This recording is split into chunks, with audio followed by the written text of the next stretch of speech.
इसवी सन 1818 किल्ले भास्करगड हा इंग्रजांच्या ताब्यात गेला. याही पाण्याच्या टाक्यांचे संवर्धन कार्य सुरू आहे.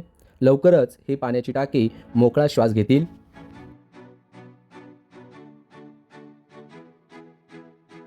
इथेही काही वास्तूचे अवशेष या ठिकाणी दिसत आहेत. इसवी सन 1947 मध्ये भारत स्वतंत्र झाल्यावर किल्ले भास्करगड स्वतंत्र भारतात सामील झाला.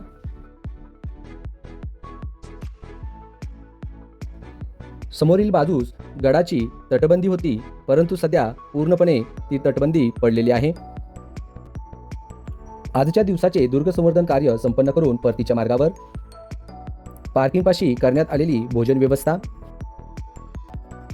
4:30 ते 5 वाजता परतीच्या मार्गावरती असलेले सर्व दुर्गसेवक.